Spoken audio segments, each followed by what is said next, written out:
할렐루야. 이른 새벽부터 기도의 자리에 나오신 여러분 모두를 환영하고 축복합니다. 오늘부터 이 스바냐 말씀을 가지고 은혜를 나누고자 합니다. 최근에 우리가 그 스가랴 말씀을 묵상했었는데 이름이 비슷해 보이죠? 스가랴, 스바냐. 좀 헷갈리실 수도 있는데 그런데 스가랴와 스바냐가 마주했던 현실은 전혀 비슷하지 않았습니다. 매우 큰 차이가 있었어요. 복습을 한번 해볼까요? 여러분, 스가랴는 어떤 시대라고 말씀드렸죠? 스가랴 1장 1절에 보면 어떤 왕의 시대라고 나오죠? 기억나시나요 혹시? 다리오 왕입니다. 다리오 왕. 다리오 왕은 어느 나라 왕이죠? 유다인가요? 페르시아이죠.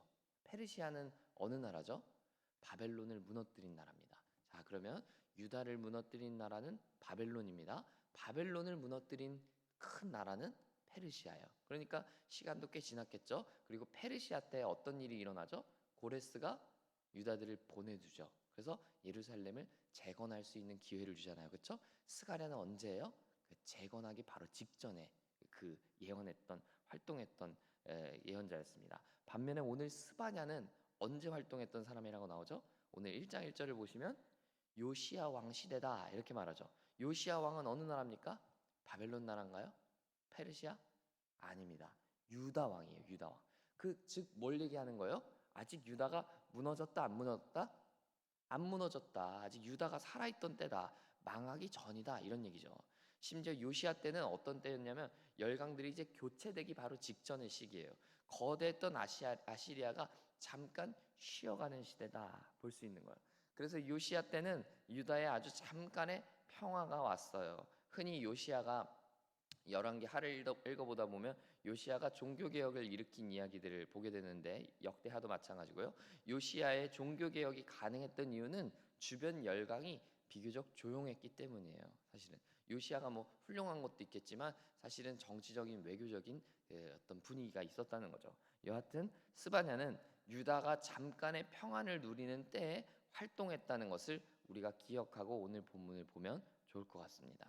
하나님은 스바냐를 통해서 유다의 심판을 예언하세요. 유다를 향해서 사실은 오늘 본문 3절 보시면은 유다를 향해서 오늘 심판의 예언이 다른 나라들이 아니라 유다를 향한 심판이라는 것을 말씀해 주고 계시는데 오늘 본문이 사실 많은 것을 이야기하고 내포하고 있어서 다 이야기하려면 좀 적어서 그 시간이 적어서 제가 몇 가지만 좀 추려서 여러분과 이야기를 나눠보려고 합니다.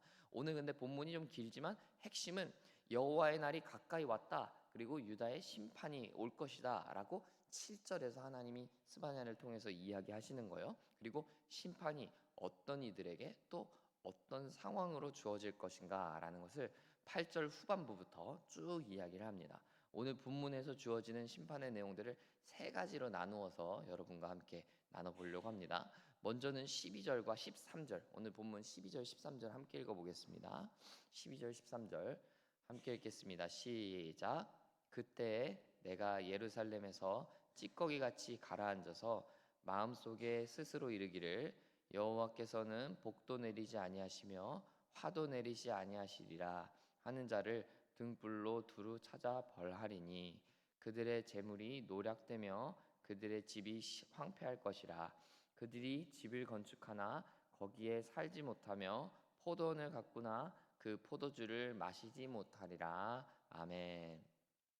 하나님의 심판이 어떤 이들에게 임하느냐? 찌꺼기같이 가라앉는 자들에게 임한다. 이렇게 얘기하는 거예요. 이 당시 고대 근동 사람들에게는 포도주를 만드는 과정은 굉장히 익숙한 장면이었습니다. 포도주를 만들기 위해서는 으깨야 합니다. 포도주 틀에 담아서 으깹니다. 그리고 그 채로 그 으깬 것들을 포도주 통에 담게 되는 것이죠. 시간의 지남에 따라서 포도의 그 알갱이들, 즉 찌꺼기들은 가라앉게 되고 그리고 액체들, 그 포도주만 남게 되는 것입니다. 그런데 포도주를 거기서 완성할 수 없죠. 이 찌꺼기들을 다 건져내야 합니다. 그렇지 않으면 이 찌꺼기들로 인해서 포도주가 금방 썩게 된다고 합니다. 즉 와인을 완벽하게 완성하려면 그 포도주 틀에서 그 으깼던 그 포도주를 결국에는 틀에 걸러서 액체만 남아야 진짜 건강한 와인이 된다는 것이죠. 오늘 본문에서는 이 귀찮은 작업을 하지 않은 채 방치된 포도주를 오늘 의미하시는 거예요. 자신의 현 상태에 안주하고 있는 이들을 비꼬고 계시다는 것입니다. 제가 요시야 시대가 어떤 시대라고 말씀드렸죠? 잠깐의 안정기가 왔다라고 말씀드렸죠. 이 안정기를 누리면서 안주하는 신앙인들이 많았던 거예요. 삶에 실제적인 위협이 있고 간절한 기도 제목이 있을 때는 하나님을 붙들지만 정작 마음의 소원이 없고 잠깐의 평안이 찾아온 때에는 안주해버리는 사람을 의미합니다. 이런 안주하는 자들의 특징은 무엇인가 하니 12절의 후반부 끝부분에 등장합니다. 하나님은 복도 내리시지 않고 화도 내리지 않으신다 라고 생각한다는 거예요. 이게 신앙적이고 거룩한 이야기처럼 들리지만 하나님을 되게 잘 믿는 사람이 이야기하는 것 같지만 그렇지 않아요. 하나님을 두려워하지 않는다는 얘기입니다. 하나님이 어차피 아무런 일도 하실 수 없는 분이다 라고 생각하는 것이기 때문이에요. 하나님이 있긴 있는 것을 믿는데 하나님이 뭐 할 수 있느냐, 하나님이 뭘 할 수 있는 능력이 있느냐라고 이야기하는 아주 교만한 태도를 오늘 본문이 보여주는 거예요. 여러분, 제가 지난 주일에도 말씀드린 대로 신앙은 계속 성장해야 합니다. 멈추려는 순간, 안주하려는 순간 죽는 것이나 다름이 없어요. 우리는 우리의 현재의 믿음에, 현재의 신앙의 성숙도에 만족하지 않아야 합니다. 우리는 계속 성장해야 합니다. 이건 심지어 저도 마찬가지예요. 여러분에게만 해당되는 게 아니에요. 우리는 하나님의 부르심을 받아 그 앞에 서기까지 끊임없이 성장해야 합니다. 안주하면 고이고 고이면 썩는다는 것을 기억해야 합니다. 이러한 의미에서 볼 때 제가 어제 말씀드렸던 대로 저는 우리의 기도가 깊어지기를 소망하는 것입니다. 기도가 그저 나에게 머물러 있고 나의 가정의 소망 정도에 멈춰 있다면 우리가 기도할 것들은 한정적이죠. 늘 쳇바퀴 돌듯이 기도만 반복하게 될 것입니다. 했던 기도 또 하고 또 하고 매일 똑같은 기도만 하게 될 것입니다. 그러나 우리의 기도가 깊어지고 기도가 확장되어서 나에게서 이웃에게로, 나에게서 우리 부대원들에게로, 나에게서 우리 대한민국 조국에게로 기도가 확장된다면 우리가 기도할 만한 기도 제목들이 얼마나 많이 있겠습니까? 기도도 안주하지 않고 계속 흘러가야 합니다. 확장되어야 하는 것입니다. 하나님을 의지하면서 하나님 나라를 구하는 여러분들 다 되시기를 축복합니다. 이 땅 위에 정말 하나님의 뜻이 이루어지기를 소망하는 여러분 되시기를 원합니다. 그래서 그렇게 여러분의 기도가 깊어지고 여러분의 믿음이 성장하여서 오늘 심판의 대상들과 같이 되지 않아야 하겠습니다. 기억하십시오. 신앙인은 계속 성장해야 합니다. 우리의 믿음은 끊임없이 커져가야 하는 것입니다.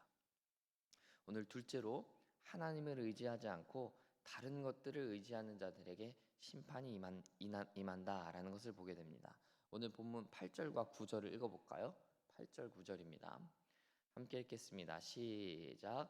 여호와의 희생의 날에 내가 방백들과 왕자들과 이방인의 옷을 입은 자들을 벌할 것이며 그날에 문턱을 뛰어넘어서 포악과 거짓을 자기 주인의 집에 채운 자들을 벌하리라. 아멘. 여호와의 날에 왕의 신하들, 왕자들, 이방인의 옷을 입은 자들이 심판받는다. 이렇게 이야기하죠. 더 나아가서 9절에서는 문턱을 뛰어넘는다라는 표현이 등장합니다. 요시야의 시대에 잠깐의 평안을 누렸다라고 말씀드렸는데 이 당시 귀족들이나 관료들은 어느 나라를 의지했느냐면 힘 있는 아수르 제국, 아시리아 제국을 의지했습니다. 힘의 논리, 세상의 논리를 더 의지하면서 살았던 것이죠. 이방인의 옷을 입었다라는 것은 아수르를 의지하고 아수르를 따르던 사람들을 비꼬고 있는, 지칭하는 의미입니다. 문제는 이게 단순히 정치, 외교, 안보의 논리에만 머물지 않았다는 거예요. 그냥 우리가 오늘날로 말하면 한미 외교가 풍성했다 이런 정도의 차원이 아니라는 것이죠. 9절에 등장하는 문턱이라는 표현이 나오죠. 이 문턱이란 무엇이냐면 이 당시 이방 신들, 이방 나라들이 믿던 미신들이 거하는 장소가 바로 문턱이었어요. 그러니까 문지방, 문턱에 미신들이 살고 있으니까 그 문턱을 절대 밟지 않고 뛰어넘는 것입니다. 그래서 오늘 지금 9절에서 문턱을 뛰어넘는다라는 표현이 나오는 거예요. 신이 계신 곳을 밟고 지나가면 심판을 받을 것이다 생각했던 이방 미신 사상을 유다 백성들이 따르고 있더라는 것이죠. 즉 이들은 하나님을 의지하기보다 이방 나라들, 힘센 나라들을 더 의지했고, 하나님을 두려워하기보다 힘센 나라들이 믿는 그 이방 신들을 더 두려워했다는 것입니다. 종교는 기독교긴 기독교인데 정작 믿고 의지하는 것은 다른 거더라는 것이죠. 여러분, 오늘날도 마찬가지 아닌가요? 하나님의 심판은 어떤 자들에게 임합니까? 하나님을 의지하지 않고 다른 세상 것들을 의지하는 사람들에게 임하는 것입니다. 하나님보다 다른 것들 더 두려워하는 사람들에게 임하는 것입니다. 크리스찬은 오직 하나님만 의지하는 사람, 하나님만 두려워하는 사람이어야 합니다. 우리는 무엇을 의지하며 살고 있습니까? 우리는 무엇을 두려워하며 살고 있습니까? 우리가 입으로는 하나님을 두려워한다 말하면서도 어쩌면 세상을 두려워하면서 살고 있는지도 모르겠어요. 정말 하나님을 의지하고 하나님을 바르게 믿는다면 하나님이 그 어떠한 두려움에서도 우리를 지켜주실 수 있음을 믿어야 하는데, 우리는 때로 그렇지 못할 때가 많다는 것이죠. 세상 사람들이 왜 그렇게 점을 치러 갑니까? 왜 무당을 찾습니까? 다 미래가 보이지 않고, 보이지 않는 그 불확실한 미래가 두렵기 때문 아니겠어요? 사단 마귀는 우리의 그 두려움을 이용한다. 제가 요한계시록 설교하면서 말씀드렸던 기억이 납니다. 그러므로 우리는 그 두려움에 속지 말아야 됩니다. 어둠의 세력들은 자꾸 우리를 그 두려움을 가지고 장난질해요. 우리를 속이려고 한다는 거예요. 여러분, 그 장난질에 속지 마시기 바랍니다. 우리가 두려워할 분은 오직 하나님밖에 없기 때문입니다. 그리고 우리는 그분이 우리의 아버지 되심과 우리를 누구보다도 사랑하신다는 사실을 굳게 믿음으로써 어떠한 두려움도 물리칠 수 있어야 할 것입니다. 그러므로 우리가 오직 주님만 의지하기를 소망합니다. 세상 것들을 의지하고 세상의 능력들을 의지하는 사람이 아니라 오직 주님을 의지하는 저와 여러분 다 되시기를 간절히 소망합니다. 우리 마지막으로 셋째로요. 하나님은 돈을 의지하는 자들을 심판하시고 경제 체제를 흔들어 놓겠다 말씀하십니다. 오늘 본문 10절과 11절을 읽어볼까요? 10절 11절 함께 읽겠습니다. 시작. 나 여호와가 말하노라. 그날에 어문에서는 부르짖는 소리가, 제2구역에서는 울음소리가, 작은 산들에서는 무너지는 소리가 일어나리라. 막데스 주민들아, 너희는 슬피 울라. 가나안 백성이 다 패망하고 은을 거래하는 자들이 끊어졌음이라. 아멘. 10절과 11절에서는 하나님의 심판이 어디에 임합니까? 어문에서, 제2구역에서, 작은 산들에서 임합니다. 어문은 어떤 문이냐 하면요, 예루살렘 성전으로 들어가는 문들이 다양한 문들이 있었다고 해요. 근데 물고기를 잡은 어부들이 성으로 들어오는 문을 어문이라고 불렀다는 거예요. 즉 어문은 어떤 문이냐면요, 수산시장이 가까운 거예요. 우리로 말하면 수산시장이 그냥 노량진에만 있는 게 아니에요. 사실은 이 당시에 가장 중요한 단백질 공급원이 물고기 아니었겠어요? 사고 파는 상인들이, 그 물고기를 사고 파는 사람들이 들락날락하는 문이었던 거예요. 그 부근을 제2구역이라고 부르고 두 번째 구역이라 불렀고, 그 부근을 작은 산들이 있는 구역이라 불렀던 거예요. 즉 오늘 어문, 제2구역, 작은 산들은 사실상 한 곳을 지칭하는 것이나 다름이 없어요. 그곳은 바로 돈이 모이는 돈의 중심지였고 돈이 오가는 상권이었던 거예요. 가장 큰 상권이었던 거죠. 어떤 교수님께서는 이 10절 말씀을 두고 하나님이 월스트리트를 심판하신다 표현하셨더라고요. 재미있는 표현인데 굉장히 의미가 있고 와닿는 표현이었어요. 월스트리트가 심판받으면 누가 피해를 보게 됩니까? 월스트리트에서 장사하는 사람들, 그곳에서 먹고 사는 사람들이 다 낭패 보지 않겠어요? 더 나아가서는 모든 세상들이 마비가 되지 않겠습니까? 여러분 지금도 한번 생각해 보세요. 코스피 주가, 또 미국 S&P 500 이런 거 한 10%만 떨어져 보세요. 세상이 어떻게 될까요? 난리가 나는 거예요. 경제 뉴스고 정치 뉴스고 난리가 나는 거죠. 물가 지수 오르고 물가가 올라가도 막 사람들이 설왕설래하는데 그 주식 차트가 막 10% 꺾인다고 생각하면 사람들이 그냥 세상이 난리가 나겠죠. 그런데 하나님이 오늘 지금 어문을 심판하시면 그렇게 잘 잡히던 물고기가 안 잡히게 하시면 어떤 일들이 일어날까요? 끔찍하고 또 시끄러운 일들이 일어날 게 뻔하지 않겠어요? 그러므로 하나님이 우리에게 말씀하시는 것이 무엇입니까? 그 돈을 믿지 말라는 거예요. 그 돈을 사랑하지 말라는 거예요. 우리의 사랑의 대상은 오직 예수 그리스도밖에 없기 때문입니다. 사랑하는 여러분, 저는 이 아침에 여러분과 함께 예수님을 향한 사랑을 다시 결단하기를 소망합니다. 성경을 통해 우리에게 하나님은 말씀하세요. 하나님과 돈을 겸하여 섬길 수 없다. 하나님도 사랑하고 돈도 사랑할 수 없다는 거예요. 우리는 하나만 해야 돼요. 제가 여러분께 강력 권면드리고 싶은 것은요, 오직 하나님만 사랑하라는 것입니다. 하나님만 사랑하면 하나님이 여러분 결코 굶기지 않으신다는 거예요. 손해보는 것 같죠. 하나님 때문에 내가 포기해야 될 재물들이 많은 것 같죠.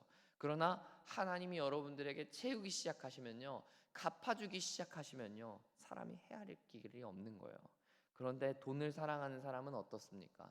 하나님이 온데간데 없이 버려두고 그냥 돈만 사랑하고 돈만 찾아가면 하나님이 돈을 심판하실 때 그 사람은 끝장나는 거예요. 그 곁에 하나님이 없잖아요. 그러므로 저는 우리가 오직 주님만 사랑하기를 결단하기를 소망하는 것입니다. 그게 바로 하나님의 심판을 피할 수 있는 길이라는 거예요. 여러분, 제가 이렇게 얘기하지만 저도 모르는 게 아니에요. 돈이 소중하죠. 돈이 필요하죠. 정말 우리에게 간절하다는 거 저도 잘 압니다. 저도 마찬가지인데요. 그러나 여러분, 우리 주님은 그것보다 더 훨씬 소중한 분이라는 거예요.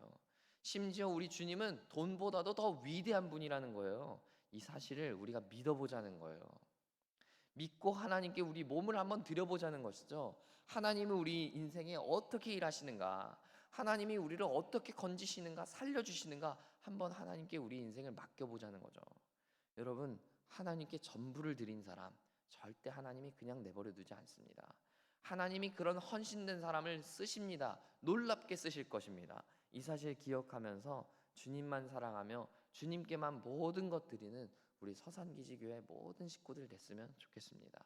오늘 설교가 조금 길었는데 말씀을 좀 정리해 볼까요? 하나님의 심판은 어떤 자들에게 임합니까? 첫째로 안주하는 자들, 교만한 자들에게 임합니다. 둘째로 하나님이 아닌 세상을 의지하는 자들에게 임합니다. 셋째, 돈을 사랑하는 자들에게 임합니다. 이 세 가지 모두가 여러분 어쩌면 오늘날 현 시대의 상황을 보여주는 것 같지 않으신가요? 세상 사람들이 이 세 가지로부터 자유한가? 과연 물어보면 얼마나 사람들이 나올까요? 저는 아무도 없다고 생각해요. 문제는 우리도, 크리스찬들도, 예수 믿는 사람들도 여기로부터 자유할 수 있냐는 거예요.